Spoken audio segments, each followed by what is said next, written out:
Hi guys, on se retrouve pour l'épisode 4 de la saison 7 de The Walking Dead. Un épisode qu'on attendait beaucoup depuis l'épisode 1 puisqu'on a enfin le retour de la relation entre Negan et Rick qui est toujours aussi conflictuelle. Donc je vais faire à peu près personnage par personnage, ce sera un petit peu plus simple. Donc on va parler déjà de Rosita qui a un grand avancement justement dans l'histoire puisque Rosita on s'en foutait quand même pas mal. Et là elle commence à prendre du galon et sûrement très choquée par la mort d'Abraham qu'elle aimait toujours.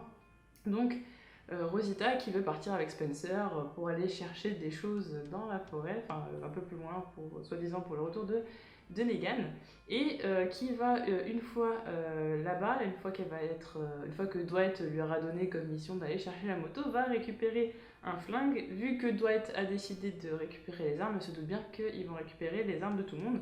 D'ailleurs en passant, je pensais pas qu'il y aurait une espèce de petite relation bizarre entre Dwight et Rosita. Que Dwight, alors il aime bien embêter Daryl, je pense que c'est en même temps c'est sa mission, mais ça lui fait quand même pas mal plaisir. Mais il a un petit moment sadique, voilà, il a une petite envie sadique d'embêter Rosita au plus haut point. Déjà parce que voilà, il y a eu l'histoire avec Denise, donc Denise qui est morte, etc. Rosita était là. Donc voilà, c'est deux personnes qui vont forcément pas s'entendre du tout. Et Dwight a envie de, en gros, de l'emmerder le plus possible. Jusqu'à même lui vider sa gourde devant elle pour pas qu'elle prenne trop de temps pour aller chercher la moto.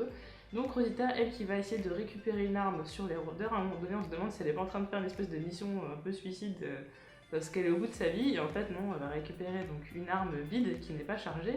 À la fin on va voir qu'elle récupère une douille et qu'elle va demander à Eugène, dont on sait d'ailleurs qu'il a qu'il a un plan pour fabriquer des balles, qu'elle va lui demander de fabriquer des balles, ce qu'il va de toute façon faire, parce que ça se passe également dans le comic. Donc c'est certain maintenant que Eugène va fabriquer des balles en masse, et en effet, puisque toutes les armes vont être récupérées par les Saviors, il faudra déjà récupérer des armes vides dans un premier temps, ce qui pourrait être fourni par le royaume et la colline. Il faut savoir qu'il n'y a pas cette histoire de toutes les armes qui sont enlevées, etc. dans le comic, donc là c'est complètement différent. Là l'histoire de la liste avec toutes les armes, avec les armes récupérées des saviors de tout, il n'y a pas toutes ces choses. Alors du côté des personnes qui vivent encore très mal ce qui s'est passé, de toute façon il y a Michonne elle n'arrive pas à dormir, contrairement à Rick, donc on les voit déjà, ce qui est marrant c'est qu'on les voit dans le lit au début, et qu'à la fin ils n'ont plus de lit à la fin de l'épisode parce que Negan est passé par là. Michonne qui, contrairement à Rick, n'arrive pas à dormir, je pense qu'elle est encore très bouleversée par ce qui se passe. Rick c'est toujours le cas, mais je pense qu'il est tellement épuisé qu'il a besoin complètement de se reposer. Et donc Michonne qui va sortir pour aller s'entraîner avec un fusil à lunettes que utilise Andrea dans le comic. Donc là on a vraiment la confirmation que Michonne va vraiment passer par les mêmes choses qu'Andrea, sauf que Michonne, contrairement à Andrea, n'est pas douée du tout au tir. D'ailleurs la Andrea de la série était très bonne au tir, ça ils l'avaient gardé, ils avaient laissé cet aspect là. Mais Michonne qui remplace Andrea dans la série, eh bien elle n'est pas du tout bonne au tir pour l'instant. En tout cas elle essaye de s'entraîner, et ça peut nous faire penser un peu à quand Michonne avait une dent contre le gouverneur. Il faut savoir que dans le comic elle lui fait vraiment très très très très mal. Dans la série elle lui crève juste un œil, mais dans le comic elle lui fait des choses qui sont juste horribles, donc elle a vraiment une grosse rancœur à partir de là. Et donc voilà, moi j'ai pensé vraiment le fait qu'elle enlève son sabre, qu'elle l'enlève de la cheminée, et que voilà, c'est tout simplement comme une espèce de déclaration de guerre, c'est une volonté de vengeance, et ça m'a fait penser au gouverneur. J'ai l'impression qu'elle se dit que ça va être encore la même histoire et qu'elle a déjà envie de se venger, sauf que Rick va essayer de retenir un petit peu ses ardeurs, et d'ailleurs il va lui mentir. Quand Michonne va revenir avec son fusil à lunettes, il va lui dire que Negan lui a demandé d'aller le chercher, alors que c'est pas du tout vrai. D'ailleurs Michonne lui dit après, de toute façon il n'y avait pas de liste, il pouvait pas savoir que j'avais le fusil, c'est clair, mais Rick il le fait clairement pour la protéger. D'ailleurs à un moment donné, donc à la fin quand ils sont en train de faire le lit tous les deux, il y a une espèce de dialogue, et c'est un peu la même chose qu'avec Andrea dans le comic. C'est-à-dire qu'Andrea, elle par contre, elle commence à faire ses valises et lui dit écoute, qu'est-ce que tu fais? Tu l'as laissé entrer, tu lui laisses faire ce qu'il veut, tu veux pas te venger, comment ça? Moi je peux pas rester avec un homme comme ça qui a laissé son ami, qui ne vengera pas son ami qui s'est fait tuer, etc.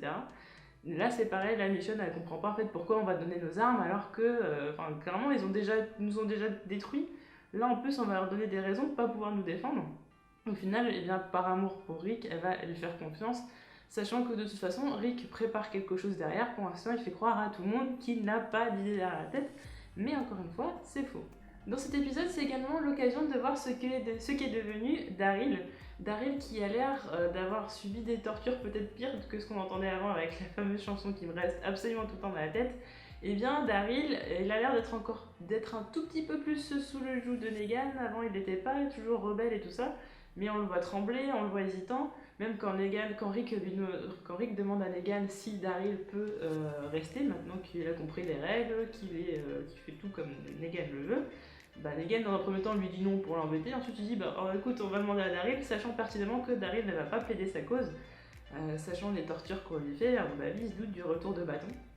Et Daryl qui, dans un premier temps, Negan lui avait proposé le rôle d'homme de main, et il semblerait que pour l'instant, le seul rôle qu'il veut lui attribuer, c'est d'être un larbin. Donc c'est, comme je vous disais, il y a 3 niveaux, homme de main, larbin, voilà, qui produit, qui travaille pour la communauté, et qui, s'il veut avoir à manger, s'il veut avoir des médicaments, il est obligé de les gagner.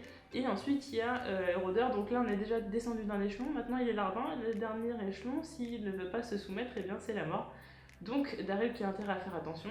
Et à la fin, ce qui était un petit peu émouvant, c'est quand Daryl est dans le camion et que Rick le voit partir comme ça et que Rick marche vers le camion un petit peu.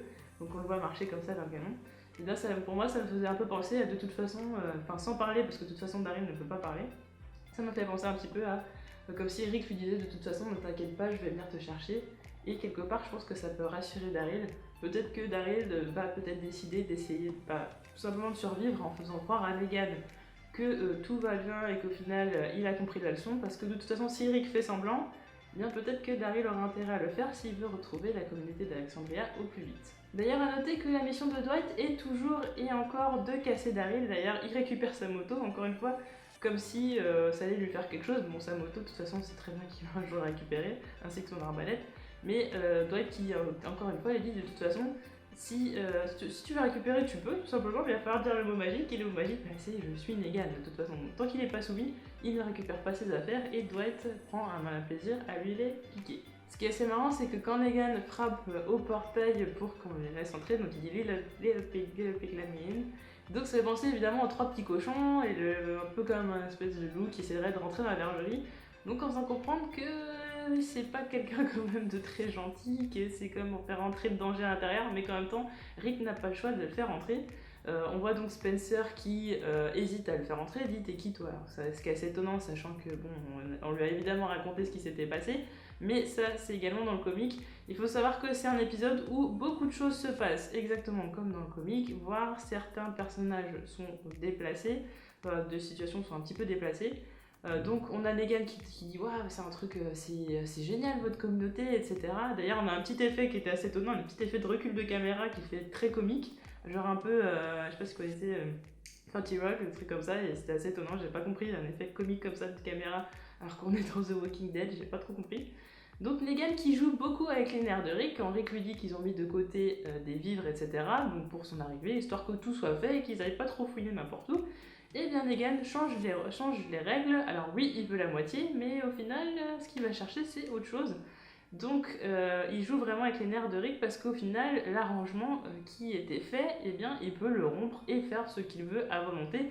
Ce qui n'est pas une bonne idée en soi, puisque ça peut susciter la méfiance de se dire que peut-être qu'à chaque fois, il en voudra plus, et que dans tous les cas, il faudra se rebeller pour survivre. Donc je pense pas que ce soit une très très bonne idée. Sachant que Negan va prendre tout le confort d'Alexandria, donc les matelas, les fauteuils, tout ce qui peut leur donner un peu de confort, il va même boire les bières, les boissons, tout ce qui peut leur donner l'impression de vivre bien.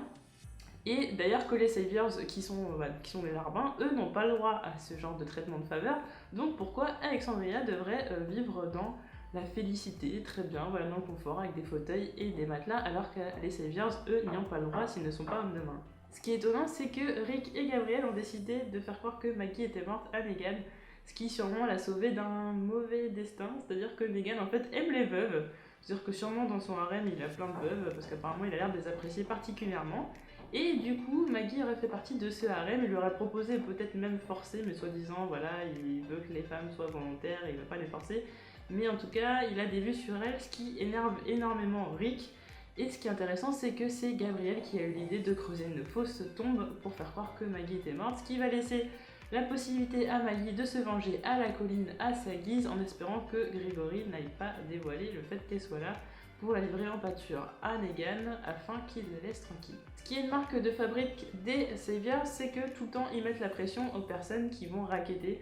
C'est-à-dire qu'à chaque fois, c'est toujours, même si les personnes font ce qu'ils veulent, ils vont toujours à chaque fois menacer derrière. C'est-à-dire que Negan à chaque fois dit la prochaine fois il faudra de la nourriture, il faut que tout le monde ait compris le message, voilà, il faut, dis-moi merci, etc. Il lui met toujours la pression, il est toujours en train de le rabaisser et en lui faisant jamais penser qu'il peut lui faire confiance. À un moment donné, voilà, il lui fait vraiment penser que de toute façon il y a toujours une menace qui est pesante, que c'est pas parce qu'il rigole, il rigole avec lui entre guillemets, c'est pas parce que l'accord est fait et que tout se passe bien pour le moment que s'il n'essaye pas de faire des petites choses de travers, il n'y aura pas de menace et que personne ne pourra mourir. C'est d'ailleurs le cas donc avec les deux armes qui manquent, donc il manque à l'appel parce que Negan ne veut pas laisser une seule arme, ou du moins pas une seule arme à feu. Et donc quand il voit qu'il y a deux armes qui manquent, et bien c'est comme si la confiance, entre guillemets la confiance évidemment, s'était envolée. Ce qui fait que là, il menace Olivia, alors que bon, la plupart des gens disent oui, Negan tue pas des femmes, etc. Ça n'est pas vrai du tout. Negan tue des femmes dans le comic d'ailleurs, et en tue une spécifiquement en tout cas, qui fait partie des personnages que l'on connaît dans le comic. Je ne vais pas vous spoiler, mais Negan est totalement capable de tuer des femmes, contrairement à ce qu'on dit. C'est juste qu'il rechigne un peu à le faire, ça ne le met pas forcément en joie, il préfère tuer un homme que tuer une femme. Mais il n'hésiterait pas à le faire s'il en a le besoin. Là, en l'occurrence, il manque deux armes susceptibles de pouvoir lui nuire par la suite, comme dit Negan d'ailleurs. Il lui dit que voilà, il a peur, ce qu'il voudrait pas qu'il se passe, c'est que dans un premier temps, ils aient pris les trois quarts des armes et qu'il reste une petite réserve d'armes au cas où, pour une petite rébellion plus tard. Donc, il faut absolument prendre toutes les armes. D'ailleurs, on a un petit moment de sueur froide, c'est quand on entend un coup de feu qui est tiré. Donc là, on a Negan qui regarde Rick, du genre tu sais ce qui se passe, t'as prévu quelque chose, ça sent pas bon pour toi. Et au final, il se trouve que c'est Carl qui a voulu faire un peu le mec. Alors Carl, en fait, donc cette scène, Carl ne veut pas que les Saviors prennent la totalité des médicaments, ils avaient dit la moitié. En fait, donc il rajoute la phrase, de toute façon, vous allez voir à quel point on est dangereux. En fait, c'est un mélange entre deux scènes. C'est-à-dire que dans le comic, il y a la scène, pour vous indiquer, donc c'est dans l'issue 103, donc il y a la scène où Denise, qui est encore en vie dans le comic à ce moment-là, dit, vu qu'elle c'est le docteur évidemment, et qu'elle a sauvé Carl avec son œil, elle dit à Rick, écoute, si jamais il prennent les médicaments, eh bien, on pourra pas sauver qui que ce soit, vu que de toute façon, comme par exemple s'il arrive à Carl, et donc elle menace des Saviors, elle ne comprend pas, et Rick se laisse faire, elle comprend pas pourquoi Rick se laisse faire, elle va engueuler et tout ça après. Et on a une autre scène où c'est Carl qui va insulter Negan et lui dire de toute façon nous on est dangereux, vous allez voir, et puis Negan il lui fait dégage, en gros c'est un peu ça. Il dit oui il est mignon ton gamin, il le trouve sympathique parce qu'il a du cran et puis en même temps bon il le saoule quoi complètement. Mais bon comme après il y a une petite relation qui s'installe entre Carl et Negan, c'est un petit peu plus compliqué, je vais pas vous spoiler. Mais en tout cas voilà, ça peut être une scène qui a été un petit peu mélangée. Sinon la plupart des choses sont globalement comme dans le comic. Après bon, évidemment il y a des choses qui ont été rajoutées, par exemple le fait d'avoir adonné toutes les armes dans cet épisode, voilà, etc. Ça par contre ça n'y était pas. Ce qui est intéressant aussi, c'est l'évolution de Rick qui, dans un premier temps, était comme un chien battu dans l'épisode 1 et qui là commence à montrer des petites formes de rébellion, du genre oui, de toute façon, qu'est-ce que tu veux que je te dise, quoi, ça on dirait pas que je suis en train de coopérer. Il essaie de. Voilà, il est pas complètement soumis encore, là, on a l'impression qu'il reprend un tout petit peu de galon. Mais dès que Negan va parler de menaces de mort, et notamment envers Olivia ou notamment envers Daryl, tout de suite, il va se plier aux volontés de Negan, il n'a pas trop le choix. Et il va même faire croire à tout le monde que c'est le cas, puisque quand il va dans l'église, il va demander à tout le monde qui possède les armes. À un moment donné, on a un plan quand même, on est dans l'église, et on a quand même Rick qui pose Lucille dans l'église, comme si c'était quelque chose un peu à vénérer. Enfin, c'est assez glauque, parce que c'est comme une arme qui a tué quelqu'un. Et comme si c'était un peu quelque chose à vénérer. Donc Lucille dans une église, déjà, c'est un peu glauque. Et qui va faire vraiment un discours de propagande, genre je ne suis plus le chef, maintenant c'est Negan, on va vivre de cette façon-là parce que Negan le veut et que sinon on va tous mourir. Et il ne veut pas qu'une seule personne puisse dévier de ce qu'il a décidé, et il le dit bien d'ailleurs à Mission, j'ai décidé, j'ai pris cette décision. Ce n'est pas une décision collective, ce n'est pas une décision démocratique, c'est une décision que Rick a prise tout seul. Et tout cela pourquoi ? Parce qu'il ne veut plus avoir de sang sur les mains, il ne veut plus avoir la responsabilité de la mort de qui que ce soit à Alexandria. D'où le fait qu'il faut vraiment que tout le monde y croit jusqu'au bout avant qu'il puisse trouver un autre plan. Alors plusieurs choses sont peut-être inquiétante pour le prochain épisode. Déjà, la façon dont Negan parle du lance-roquette, donc juste avant, il fait semblant de tirer sur Daryl pour après tirer sur la fenêtre, et juste après, il découvre qu'ils avaient le lance-roquette qui a servi à tuer les Saviors qui étaient en moto là. D'ailleurs, il était impressionné par la façon dont Daryl avait fait ça. Et il dit comme ça à un moment donné qu'il va faire mémuse avec le lance-roquette, et j'ai bien peur de ce qu'il pourrait faire avec, c'est comme une arme très très puissante. Donc ça m'inquiète un peu. Autre chose qui m'inquiète, c'est Spencer qui lui est un traître. De toute façon, on savait qu'il était un petit peu spécial depuis la saison 5, il me semble bien d'ailleurs. Donc on peut toujours pas lui faire confiance. Il n'arrête pas de dire à Rosita, oui de toute façon j'ai pas confiance en Rick, moi j'ai pas envie de vivre de cette façon-là. Si on avait fait un deal avec Negan depuis le début, ça ne se serait pas passé comme ça, sachant que c'est la colline qui a demandé à Rick de se débarrasser de Negan, Gregory qui ne voulait absolument pas se mettre là-dedans. Mais jusque-là, pour l'instant, Alexandria n'avait pas entendu parler de Negan, donc qui sait ce qui aurait pu se passer. Peut-être que Negan aurait fini par découvrir Alexandria, peut-être, je ne sais pas. Il aurait pu se passer beaucoup de choses. Et Spencer, lui, aura tendance sûrement à trahir Rick. D'ailleurs, dans le comic, il le fait en discutant avec Negan. Voilà, donc Spencer sera la prochaine fois où Negan reviendra, si c'est le cas dans la série. Eh bien, il sera au centre de l'épisode, je ne vais pas vous spoiler. Mais en tout cas, d'ailleurs, on a le retour de Rick un peu badass. D'ailleurs, pour reparler de ce passage-là, qui est très intéressant, c'est quand Negan prend la caméra et voit que Rick était quand même un mec assez badass avant. Même limite qui faisait peur, et de toute façon moi je t'aurais pas embêté à cette époque-là. Et c'est vrai que c'était l'époque où Rick sortait de son monde sauvage, il avait parcouru quand même pas mal de kilomètres et tout, avait vécu quand même pas mal dans la nature, avait survécu, il avait vraiment survécu. Et là il s'est un petit peu, pas empâté, mais voilà, il vit de façon sédentaire tout simplement, alors que ça n'était pas le cas avant. Et c'est pour ça que Negan dit de toute façon maintenant t'as changé, en gros ils se vantent quand même de l'avoir brisé. Et j'ai l'impression que quand Spencer va lui parler d'Abraham et Glenn, d'ailleurs à chaque fois qu'il pense à ça, il a envie d'éclater le crâne de Negan avec Lucille, et bien quand Spencer lui parle de Glenn et d'Abraham, on a le petit retour du Rick badass qui est capable de tuer n'importe quel mec qui se met en travers de sa route et qui peut menacer la vie de ses amis.